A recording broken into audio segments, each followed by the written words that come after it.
यह है कि सर इस आईनी तरमीम पर ना वोट देना,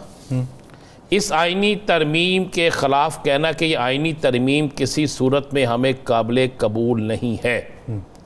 जब आप ये बात कहते हैं, जब आप इस पर अमल करते हैं, जब आप इस पर बाकायदा उन लोगों को नोटिस भी जारी करते हैं जिन्होंने आईनी तरमीम पर जाके वोट दिए जो आपकी पार्टी के थे या आपकी पार्टी के हमायत याफ्ता थे, उसके बाद किस हैसियत से ये उस कमेटी में बैठते जिस चीज़ को ये मानते नहीं, अगर ये चले जाते, ये मैं आपको एक बिल्कुल अखलाकी तौर पे भी कह रहा हूँ और मैं आपको असूली तौर पे भी ये बात कर रहा हूँ, तज्जियाती तौर पे भी बात कर रहा हूँ, अगर ये उस कमेटी में चले जाते और उस कमेटी में जाके अपनी राय देते तो इसका मतलब है इनकी जो पहले राय थी, जिस राय पर इन्होंने इख्तलाफ किया था, पहली जिस राय पर इन्होंने वोट नहीं दिया, पहली एक राय जिस पर इन्होंने कहा यह गैर कानूनी है, ये अदलिया पे हमला है, जो भी इन्होंने बात की, तो फिर तो वो गलत हो जानी थी। तो मैं समझता हूँ कि तहरीक इंसाफ का बिल्कुल स्टैंड दुरुस्त है। तहरीक इंसाफ ने अगर आईनी तरमीम पे 26 में आईनी तरमीम के खिलाफ स्टैंड लिया तो फिर किस तरह उसी आईनी तरमीम के तहत होने वाले फैसलों में ये पार्टी बनकर जाते? एक सवाल है ना, किस तरह जाते, क्यों जाते? आप अदलिया की बात कर रहे हैं, क्या अदलिया के फैसलों पर अमल दरामद इस हुकूमत ने करवाया जो ये नई अदलिया के चुनाव में जाते? मुझे बता देना, 8 सीनियर जजेस का एक फैसला आया, 2 वज़ाक़ती नोट आए, आज के दिन तक उस पर अमल हो सका? उससे पहले साबिक चीफ जस्टिस ने उमर अता बंदियाल ने 90 दिन में इलेक्शन कराने का कहा, उस पर अमल हो सका? तो अब ये जाकर उन्होंने किया चन्न चढ़ा लेना से उठे जाके, इनकी राय को मानना किसने था? पहले तो मुझे ये बता देना, इनकी राय को क्या तरजीह दी जानी थी? हाँ, ये होना था, हुकूमत को यह फ़ायदा होना था, हुकूमत के साथ इत्तेहादियों को यह फ़ायदा होना था कि जनाब देख लें, हमने पूरी हमारी ये जो कमेटी गई, ये पूरी आईनी कमेटी हो गई है, इसमें अपोजिशन के लोग भी आ गए हैं, उनकी राय अपनी थी, वोटिंग हुई, वोटिंग में जिसको नंबर ज़्यादा मिले वो उसको हमने मंजूर कर लिया। और यह सर मुझे यही तो समझ नहीं आती, आप वोटिंग में चीफ जस्टिस की चॉइस के लिए वोट करवाते हैं, जिसके वोट ज्यादा, ऐसे ही है ना यासर साहब जी, आप उसको चीफ जस्टिस बना देते हैं और सुप्रीम कोर्ट के अंदर फैसला होता है जिसके साथ जजेस ज्यादा है उस पर आप अमल नहीं करते।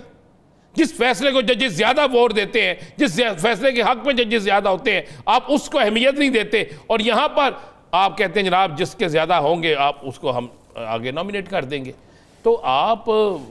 अमल करें ना, दोनों चीज़ों पे अमल करें तो फिर तो होता भी है बात। उसी बात है कि तहरीक इंसाफ का ना जाना, उनकी सियासी पोजीशन भी इस पर मजबूत होती है, उनकी अखलाकी पोजीशन भी मजबूत होती है और इसमें हुकूमत के लिए परेशानी है। हुकूमत के लिए इससे परेशानी है कि हुकूमत क्यों उन्हें मनाने क्यों आए। मैं आपको अंदर की बात बताता हूँ ना, मनाने इसलिए आए कि उनको समझदार लोगों ने कहा जनाब उन्हें मना कर लेकर आएँ, किसी तरीके से उन्हें बिठाएँ ताकि कल को अगर वो किसी पटिशन में जाएंगे, अगर वो कहेंगे जनाब आइन के फ़लाँ आर्टिकल के तहत तो पार्लियामेंट मुकम्मल नहीं थी, सेनेट मुकम्मल नहीं था, फ़लाँ चीज़ मुकम्मल नहीं थी, तो ये तो आइनी तरमीम हो ही नहीं सकती थी। तो फिर उन्होंने कहा जाए जनाब ये उसी आइनी तरमीम के तहत वोट देने गए हैं चीफ जस्टिस साहब की सिलेक्शन का। तो फिर तो ख़त्म हो जाना था कि जनाब एक तरफ आप ये कहते हैं, दूसरी तरफ आप उसी सिस्टम का हिस्सा भी हैं, उसी सिस्टम में रह के आप सारा उसी सिस्टम के तहत आप वोट देने भी जा रहे हैं, फिर आप तो उसको तस्लीम कर चुके, फिर तो आप उसको मान चुके, फिर तो आपने उस पर बिल्कुल 101% यकीन कर लिया। तो ये बिल्कुल दुरुस्त फ़ैसला था। अगर आप मुझसे पूछें तो मैं इसको बिल्कुल समझता हूँ कि ये आज उनकी तहरीक इंसाफ की एक अखलाकी फ़तह भी है और तहरीक इंसाफ ने बिल्कुल दुरुस्त किया। और दूसरी बात पे आ जाते हैं ज़रा, आज एक सेनेटर कासिम साहब के इस्तीफ़े के बाद और अगर कल एक और इस्तीफ़ा आ गया और 3 दिन बाद 2 और इस्तीफ़े आ गए, ये को जो कह रहा हूँ ज़रा नोट कर लीजिएगा। नहीं, ये मफरूज़ों के ऊपर ही जी, मैं मफरूज़ों पे नहीं कह रहा, मैं खबर दे रहा हूँ। मफरूज़ों पे मैं क्यों कहूँ, मैं कोई रावी हूँ मैं तो बात वो करूँगा। पकड़ा कौन सा है वैसे, मुझे ये बताएं जी, ये रावी आपने पकड़ा कौन सा है वैसे? सबको पता आजकल रावी कौन है ठीक है, बात यह है कि अगर ये इस्तीफ़े आ जाते हैं और इस्तीफ़े उन लोगों के आते हैं जिन्होंने आइनी तरमीम में जिन्होंने वोट दिया या जिनसे वोट लिया गया या जिन्होंने वोट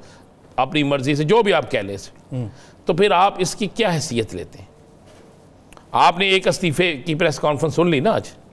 अगर कल एक उसी जमात से एक और इस्तीफा आ जाता है, फिर चले जाती है आपकी कि जनाब आप अखलाकी तौर पर तो 63 पे हैं, यही आएगा ना, अखलाकी तौर पर तो आप 63 पे हैं, और कहा जाएगा किसी जगह ये बयानात हो गए कि जनाब हमें तो वोट देना नहीं चाहते थे, हमसे ज़बरदस्ती लिया, क्या करेंगे आप? और यही मामला अगर किसी का फिर ज़मीर जाग गया, ज़मीर ही तो है ना यहाँ पे, कभी सो जाता है कभी जाग जाता है, फिर किसी का ज़मीर जाग गया, उसने कहा जनाब मैं भी नहीं सी वोट देना, तो फिर क्या करेंगे आप यासर साहब? इसलिए तहरीक इंसाफ ने दुरुस्त फैसला किया, वो दुरुस्त सिमत के, और उनको यही करना बनता था। अगर आज वो कमेटी में चले जाते तो उनकी वो तमाम चीज़ें जो उन्होंने उस दिन आइनी तरमीम के दिन बातें की थी, वो तमाम तकारीर जो बैरिस्टर गौहर से लेकर उमर अयूब तक की गई थी, और आज जो तकारीर बाकी लोगों ने की, ये सारी रायगा जाती, वो तमाम बहस रायगा जाती, वो तमाम चीज़ें गलत साबित हो जाती। तो उनको, उनकी जगह अगर मुस्लिम लीग नून होती वो भी यही करती, अगर पीपल्स पार्टी होती वो भी यही करती, अगर MKM होती तो वो भी यही करती, कि जो पहला मौक़िफ़ है अगर उसको तक़वियत देनी थी तो दूसरा मौक़िफ़ भी वही रखना था, अगर पहले मौक़िफ़ को ज़ीरो करना था तो आप दूसरे मौक़िफ़ पे करते। आपने अपने पार्लिमानी जमात होने के नाते नाम दे दिए, ये आपका हक राइट था कि आपने मनवा लिया कि आप पार्लिमानी जमात है, जिसको ये मानने के लिए तैयार नहीं थे।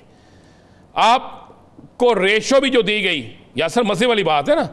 आपको जो रेशो भी दी गई वो टोटल पे दी गई ना, टोटल पे दी गई है ना जी जी, आपको उस तरह नहीं दी गई जिस तरह बाकियों को दी गई है। तो आपने एक चीज़ मनवा ली, दूसरा आपने वहाँ पे ना जाके कहा कि जब हम इस आईनी चीज़ को मानते ही नहीं, इसको आईनी तौर पे मानते ही नहीं, या हम इसकी सपोर्ट नहीं करते, ये कह ले, तो हम किस तरह आपके साथ चले? ये तो बड़ा सिंपल सा और सीधा सा फार्मूला था, वो उस पर अमल किया और ठीक किया उन्होंने। बाकी आप कहते हैं कि रात 12 बजे तक फ़ैसला हो जाएगा, जो हुकूमती लोग कहते हैं वो कहते हैं कल तक भी टाइम है। हम तो इसी इंतज़ार में इस वक्त प्रोग्राम कर रहे हैं कि यार फ़ैसला इसी प्रोग्राम के दौरान आ जाता है तो यार बल्ले बल्ले, और अगर नहीं आता तो जनाब हम तो मुंतज़िर हैं, आप भी रात जागेंगे, हम भी जागेंगे, हम रिपोर्टर्स को तो रात